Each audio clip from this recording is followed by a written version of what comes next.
Investiture of the Gods, Chapter 37. Jumping right into the thick of it with Feng Shenyanyi, the Investiture of the Gods. That's right. Specifically, we're looking at a really crucial moment, Jiang Ziya's trip to Kunlun Mountain. A desperate moment, really. It absolutely is, and it all starts because of a crisis, doesn't it? We're in Chapter 37. Western Qi, that's Shiki, is under siege by the Shang forces. Exactly. Led by General Zhang Yifeng, or ZGF. And things are intense, though there was a small victory just now. Neza managed to hit ZGF with his universe ring. Smash his left arm, right? A solid blow. A very solid blow. Neza enters the city looking like a hero. But the real threat from ZGF isn't his army. No, it's his magic. He's not just a general. He's practicing some pretty dark stuff.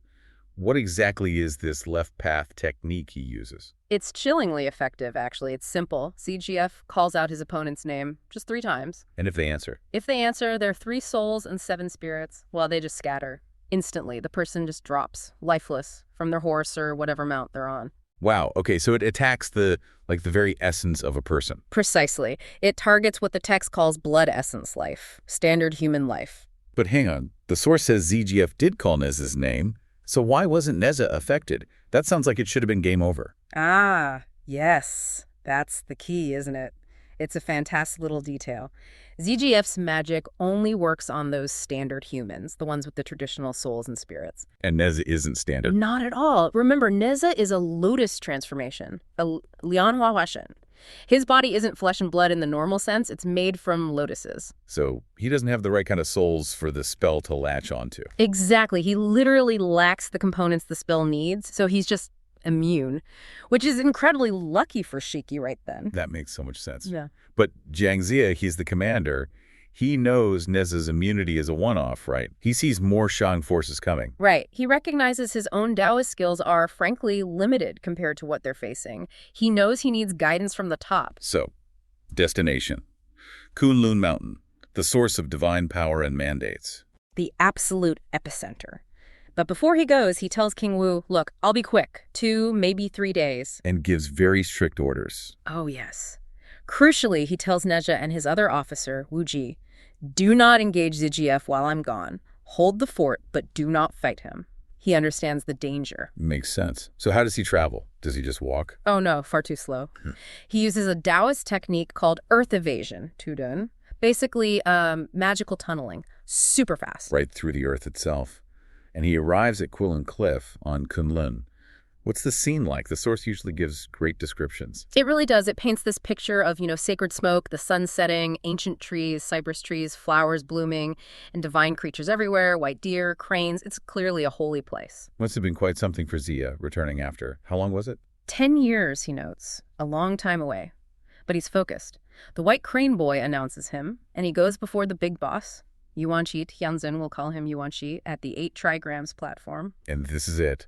The moment he gets his ultimate mission clarified. This is the moment. Yuan Shi confirms Ziya's destiny.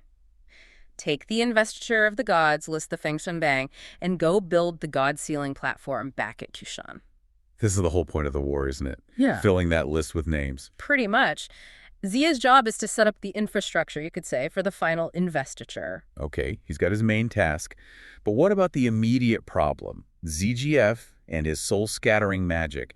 Does Ziya ask for help? He does. He asks Yuan Shi directly for some divine assistance against ZGF's heretical arts. He even admits his own limited ability as Dalai Weimo. And Yuan Shi says... A really sharp refusal, actually. Seriously? Why Yuan Shi set him down in the first place? I know, it seems harsh. But Yuan Shi's reasoning is all about boundaries. He says basically, look, Ziya, you're now a human prime minister. You're enjoying mortal life, mortal status. I, the master, can't keep stepping into mortal affairs every 5 minutes. So it's like, you handle the mortal world, I handle the divine. Sort of. It establishes the rules. The mandate is divine, yes, but the war. That has to be fought primarily by mortals, relying on their own virtue and, well, destiny. Yuan Shi assures him West Qi is protected by destiny. Help will come, but only when it's truly needed, truly earned. Wow. Okay. So Ziya is dismissed, just left holding this incredibly important, incredibly dangerous scroll, the Feng Shen Bang. Exactly. He starts to walk away, probably feeling a bit stunned. But then Yuan Shi calls him back. Like, Immediately. Instantly. Ziya, come back here. And this is maybe the most critical instruction he gets in the entire story. Okay, what is it? Yanxi tells him, very severely, this is essential. If anyone calls you, you must not answer. Anyone. At all. Just don't answer if someone calls his name. Why? Because, Yuanxi warns, answering will trigger the start of 36 paths of military conquest against them. 36 separate campaigns. Just from saying yes or turning around. 36 wars just for answering someone. That's disproportionate. Yes. It signifies the weight of his mission and the dangers lurking. Every action is amplified now. And then Yuanxi adds another little cryptic warning. Oh, and by the way, the EC still has one person waiting for you. Okay, that's ominous. So don't answer anyone, and someone's waiting in the EC. Got it. Heavy stuff. Extremely heavy. And just to really hammer it home, another immortal, Menjixian Wang, the Antarctic immortal, sees Ziya off at the gate and basically says, seriously, Ziya? Remember what the master said? Don't answer. They really want him to get this message. Double underlined. Triple underlined. So Ziya gets back to Quelling Cliff, ready to use his Earth evasion again to head back down the mountain. Don't tell me. Yep. The test begins immediately. A voice calls out, Jiang, Ziya! Okay. He remembers, ignores it. And then the voice tries again. Ziya Gong! That's a more respectful title. Still ignored. Then Prime Minister Jiang, using his official rank. He's holding strong, ignoring the calls, just like he was told. He is. But the caller realizes formal titles aren't working, so they switch tactics. Drastically. They shout, full of emotion, Jiang, Jiang! Using his personal name. You are too unfeeling, too forgetful of old times.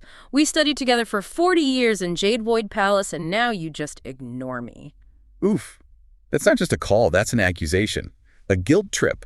40 years of shared history. Exactly. The appeal to friendship, to loyalty, the accusation of being cold-hearted, that hits differently than just a name or a title. And Ziya. He can't ignore that, can he? The honest gentleman, as the text calls him. He can't. That specific plea, that emotional weight makes him turn around. He has to see who would say such a thing. And who is it? Standing there on Kulin Cliff. It's none other than his fellow disciple. His Taoist brother, Shen Gongbao, SGB. Shen Gongbao. Okay, this is bad. This is the start of a major rivalry, isn't it? This is the definition of the rivalry. So Ziya, flustered, apologizes. Look, I'm sorry, the master gave me really strict orders. But SGB isn't interested in apologies, I bet. Not really. His eyes go straight to the scroll Ziya's carrying, the Fengshen Bang. He asks what it is. This isn't a friendly reunion. It's immediately political. So the battle lines are drawn right there on the Holy Mountain. Instantly. Ziya explains, I have to follow Heaven's mandate. Support the Zhou dynasty, you know, the prophecy, the phoenix at Qishan. The Shang dynasty is declining. He's sticking to the plan. He's Team Zhou, following Yuanqi's orders. What's SGB's position? Surely he knows the mandate, too. He knows it, but he rejects it, or maybe twists it. He declares, bold as brass, I'm going down the mountain too, but I'm going to support the Shang dynasty. To Bao Cheng Tang, preserve the existing dynasty. Wow, okay. Directly opposing the mandate Ziya just received. Directly. And then he offers Ziya this deal. He says, basically, join me. We'll both support Shang. We'll make this path complete and beautiful together. He wants Ziya to betray Yuanxi and join his side. Yes. And when Ziya refuses, I can't violate the master's orders or heaven's will, SGB gets nasty. He promises to actively restrain Ziya, Zhu, to sabotage his efforts at every turn. So, lifelong enemy status. Confirmed. And then he starts mocking Ziya. Oh, yeah. Big time. He basically says, you spent 40 years here and learned practically nothing. Your Taoist skills are pathetic. Ouch. Low blow. And then he contrasts it with himself, boasting about his amazing powers, mastering the 5 elements, moving mountains, controlling the seas, riding mythical beasts, flying to the 9 heavens, you know, the works. He's basically saying, I'm the powerful one, I'm the skilled one. I should have been given the Fengshen Bang, not you. The failure. That's exactly the subtext. Pure envy and wounded pride driving him. This is getting intense. Where does it go from there? SGB must know Ziya won't just switch sides because he got insulted. No, so SGB decides he needs a demonstration, a really flamboyant one. He reveals his ultimate trick. Which is? He claims he can cut off his own head. Sorry, what? Cut off his own head, throw it thousands of miles up into the sky where it gets caught by some red clouds, hangs out for a bit, and then just flies back down and reattaches perfectly. Good as new. Able to talk again. It's completely bizarre. Why would he even demonstrate that? To intimidate Ziya, to show off his mastery over life and death, his utter contempt for natural laws. And he uses it as leverage. Join me, Ziya. You can still be a prime minister under Shang. If you don't, well, with skills like this, I will destroy you. A grotesque magic trick combined with a threat. How does Ziya react? Is he horrified? He's more intrigued. The text says he calls the skill rare and strange, Ziyan. He seems momentarily fascinated by the sheer impossibility of it. Oh no, don't tell me he falls for it. He gets tempted. Caught up in the moment, maybe feeling inadequate after SGB's insults, he blurts out a challenge. Okay, if you can really do that, I'll burn the Feng Shen Bang right here and now, and I'll join you. Ziya, no. He's betting the entire divine mandate on a magic trick. I know, it's a moment of weakness, of being completely outmaneuvered psychologically, and SGB, of course, jumps at it. Done. So what happens? Does he actually do it? He does. SGB takes off his Taoist hood, pulls out a sword, swish, cuts off his own head, and flings it way up into the sky. It flies up and up until it's just this tiny black speck against the clouds. And Ziya's just standing there. Just standing there, staring upwards, completely dumbfounded, according to the text. Seconds away from burning the scroll and betraying everything. This is disastrous. Someone has to intervene, surely. Thankfully, yes. Remember Nanjixin Wang, the Antarctic immortal who saw Ziya off? Yeah, the one who repeated the warning. Well, luckily he hadn't gone far. He was still lingering near the palace gate and saw the whole spectacle unfold down on Quilin Cliff. And he realizes what's happening. Yeah. That Ziya's about to make a catastrophic mistake. He does. He sees SGB's headless body, sees Ziya staring up, and thinks, oh no, this evil creature is tricking Ziya, the honest gentleman. He knows Ziya's nature makes him vulnerable to this kind of outrageous display. So what does Nanjixin Wang do?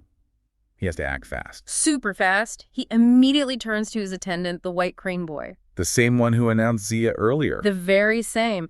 Nanjixin Wang tells him, quick, transform into your crane form, fly down there, grab that severed head out of the sky and fly it far, far away.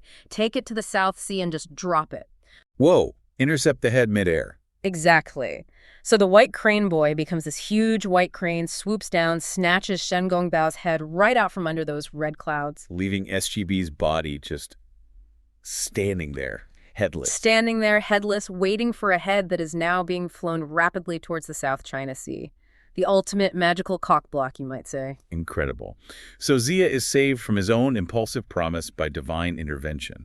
It really highlights his vulnerability, doesn't it? He dodged ZGF's soul magic, but nearly got taken down by his old friend's bizarre stunt and emotional manipulation. That's really the heart of it, isn't it? The true battle isn't just swords and spells. It's this internal conflict among the immortals themselves.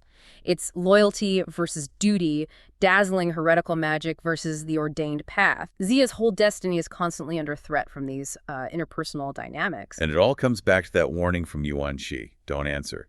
Ziya almost made it past the 3 formal calls. Almost. But that emotional plea, the forgetting old times bit, that was the specific key Yuan Shi must have foreseen. The master knew exactly what weakness Shen Gongbao would exploit. Well, that's kind of the point, isn't it? The story keeps emphasizing that Ziya, for all his eventual power, is a bit naive, maybe a bit dense when it comes to deception. His own master calls him a daisy, a blockhead. Ah, okay, so he was told not to talk to anyone, but he engages anyway. Precisely. He engages. And this isn't just about the list, it's a test. Can he resist this kind of manipulation? Almost fails. But luckily, backup arrives just in time. The Antarctic immortal, Nanjixin Wang. Yep. Shows up. He steals the head. Wow, okay. So the immortal's plan is just let him die, let the time run out. That was absolutely the plan. Eliminate the threat to Ziya and the investiture list right then and there. Brutal, but effective. But Ziya, this is where it gets really interesting. He doesn't go along with it. No, he shows this profound mercy even for his scheming rival. He actually pleads for Shen Gongbao's life. What's his reasoning? He says, the Taoist heart is compassionate everywhere. He feels pity, thinking about all the many years of cultivation Shen Gongbao would lose. So he saves his enemy out of principle, but you can already see how this might backfire. Oh, it absolutely does. It's probably the single decision that guarantees the war escalates massively. The immortal reluctantly agrees, calls the crane back. But there's a price for that mercy, isn't there? A bit of cosmic payback. There is. The head comes back, but it lands facing the wrong way, towards his spine. Ouch. It's awkward. And humiliating. Shen Gongbao has to physically grab his ears and twist his own head back around. Imagine the pain, the indignity. Yeah, that's not something you just forgive and forget. Not at all. He's furious. He gets on his tiger mount and screams this threat at Ziya. It's chilling. What does he say? I call you to make Shiki instantly a sea of blood, white bones piled like mountains. Whoa, okay, so now it's personal. Deeply personal. And cosmic. Exactly. That personal vendetta is now set to fuel the entire conflict, driving more and more souls towards that investiture list. But first, before that threat fully materializes, Ziya has another destined encounter. Right. He needs the infrastructure for all these future gods. So he leaves Shen Gongbao. Using his earth-burrowing magic, yeah. He pops up on this beautiful, kind of mystical mountain by the sea. The text calls it a genuine nonpareil penglai. Like a paradise island. And he actually stops to admire it. Exotic flowers, green pines, a little moment of peace. A brief one. Because right then, destiny calls. Literally. The sea starts churning violently. And this figure emerges. Yeah, a huge wave crashes, and there's this naked figure shouting from the water. It's the spirit by Jiang. Okay, so Heaven's HR department is delivering Ziya's first project manager. Pretty much. And Baijian isn't just some random spirit. He has serious credentials. Oh, why? He introduces himself as the former chief general for the Yellow Emperor, like the legendary Yellow Emperor. Wow. Okay, so ancient history. How did he end up trapped in the sea? He says he was killed by fire weapons way back during the war against Qiyu, and his spirit's been stuck in the North Sea waves for 1,000 years, just waiting. A millennium waiting for this. For Ziya. Apparently so. Waiting for Ziya to arrive with the Jade Void Dharma decree and the power of the Five Thunders to free him. So Ziya frees this ancient, powerful general spirit. Does Baijian finally get to rest? Nope. Ziya immediately gives him a job. A huge one. Which is, go to Kishan, find the designated spot, and oversee the construction of the Investiture, the Gods platform, the Fengshen Tai. So the guy trapped for 1,000 years is now in charge of building the Cosmic Processing Center. Destiny works fast. And efficiently. Ziya puts this millennium-old general in charge of the divine construction site. Talk about project management experience. Does he get any help, or is it just Baijian on his own? Help arrives immediately. As Ziya continues his journey, the 5 road gods show up. They had been sent earlier by Ziya's master to wait for him. Convenient. Right on schedule. Ziya tells him, okay, your job is to assist Baijian, supervise the construction, so boom. The physical site is now officially under construction, managed by a ghost general and 5 minor deities. The divine bureaucracy is humming along. Oh. But Ziya still has that immediate military problem back in Shiki. Exactly. He gets back, meets with King Wu, but he's deliberately vague about his trip to Kunlun. He needs to keep the heavenly secret, as the text says, the scope of what's coming, the real stakes. It's too much for the mortal court right now. He can't reveal the full plan. Okay, so he plays it cool politically, but militarily? No hesitation. He doesn't even wait for Gon. That very night, second watch so deep into the night, he orders a full-on raid. Against who? Zhang Yifeng's camp, the Zhang general besieging Shiki. Ziya sends out Huang Feihu, Neza, the Shen brothers, basically his best shock troops. A night attack. Risky, but potentially decisive. How does it go? It's devastatingly effective. The sources give some great details. Neza is key. The kid on the fire wheels. That's the one. He rides his windfire wheels, blazing spear in hand, charges the main gate, and Zhang Yifeng, the enemy commander, he sees Neza coming. And remembers him, right? Neza injured him before. Exactly. He recognizes Neza, panics, and just flees. Doesn't even try to fight. He basically routs his own central command by running away. Wow. So Neza's reputation alone causes a breakdown. What about the other fronts? Chaos. Huang Feihu, riding his amazing 5-colored divine ox, crashes into Feng Lin, another Sheng general. They fight fiercely with maces amidst the confusion. And there's a rescue mission, too. Yes, brilliant tactical move. Shinjia and Shimian charged the right flank, punched through to the rear camp. And found. The captured Shiki generals, Zoji and Nangongshi, they were locked up in a trap vehicle, basically a prisoner cart. So they free their own generals inside the enemy camp during the raid. Exactly. Turning prisoners back into fighters right in the middle of the enemy's rear lines. Maximum disruption. Genius. The whole thing must have been absolute pandemonium. Total chaos. The description is intense. Heaven collapses, earth cracks, ghosts wail, and deities grieve. Zhang Yifeng and Feng Lin barely escape, wounded. The field is covered in bodies. It's a massive victory for Ziya. They return triumphant, singing victory songs. But, like Shen Gongbao's vow, This victory has immediate unintended consequences, doesn't it? It absolutely triggers the next big escalation.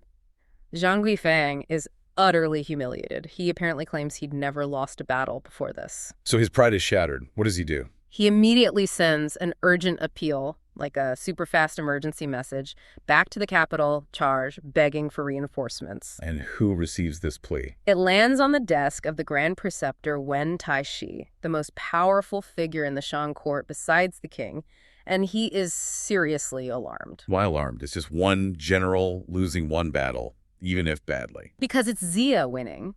When Taishi realizes Shiki is a much bigger threat than he thought, he actually considers leading the counterattack himself. But he can't, right? He's got other projects. He's completely tied down. It's this perfect storm for him. One, there are other rebellions flaring up in the southeast he has to manage. Okay. Two, another general, Durang, is apparently failing at a key pass. And three, the biggest issue. If he leaves the capital, Charge is vulnerable. There's no one strong enough left to keep order or defend against plots. He's stuck. A classic strategic dilemma. He can't afford to lose Jiki, but he also can't afford to leave the capital. What does he do? He's agonizing over it. And right at this moment of crisis, his own disciple, a guy named Ji Lai, steps forward with an idea. Oh boy. This sounds ominous. It is. Ji Li says, look, the court's defenses are thin. We can't mobilize the main army right now. So instead, why not invite one or two master friends? Master friends, meaning? Cultivators. Powerful individuals from the 3 mountains and 5 peaks, basically, tapping into the network of independent, powerful Taoist practitioners and other mystical beings outside the official military structure. So bring in supernatural mercenaries, essentially. That's a good way to put it. And the text explicitly tells us the direct result of this one suggestion. What is it? This idea is enough to send 2 pairs, 4 powerful cultivators to their deaths. They are destined for the Fengshen Tai, for Jiang Ziya's list. Wow. So Ziya's tactical win forces Wen Taishi's hand, making him call in the very kind of supernatural forces that will escalate the conflict beyond mortal control. Precisely. The war just went from human versus human, with a few magical helpers, to cultivator versus cultivator. And the Fengshen Tai, whose construction just started, is now guaranteed to have occupants. It's quite a chain reaction. You have Ziya's act of mercy creating a vengeful enemy. Then destiny provides the infrastructure chief in Baijin.